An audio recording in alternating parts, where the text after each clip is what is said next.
ডাম্পারের ধাক্কায় গুরুতর জখম এক দম্পতি, চিকিৎসাধীন রয়েছে বহরমপুর মুর্শিদাবাদ মেডিকেল কলেজ হাসপাতালে।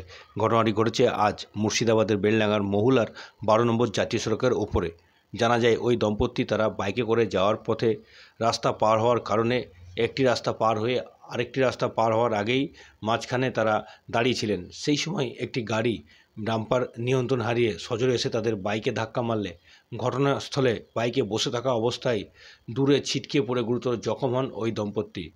তারপরে স্থানীয়রা তাদেরকে দেখতে পেয়ে তড়িঘড়ি সেখান থেকে উদ্ধার করে বেলডাঙ্গা হাসপাতালে চিকিৎসার জন্য নিয়ে গেলে সেখানে চিকিৎসক তাদের দুজনকেই প্রাথমিক চিকিৎসার পর আজ দুপুর 1টা নাগাদ বহরমপুরের মুর্শিদাবাদ মেডিকেল কলেজ হাসপাতালে রেফার করে চিকিৎসার জন্য। ওরা একটা রোড পার করেছে, পার করে মিডিলে দাঁড়িয়ে ছিল, একটা রোড পার করবে আর একটা পিছন দিয়ে একটা ডাম্পার দিয়ে ধাক্কা মারে, লোকে ম্যানেজার হাত মারে, তার সত্ত্বেও চাকরি দিয়ে চলে যাবে। ও মানে ওরা ওই রাস্তা পার হচ্ছিল, রাস্তা পার হচ্ছিল, একটা পার হয়ে আর একটা লেন পার হচ্ছে, একটা লেন পার হচ্ছে, সেই সময়তে ধাক্কা মেরেছে।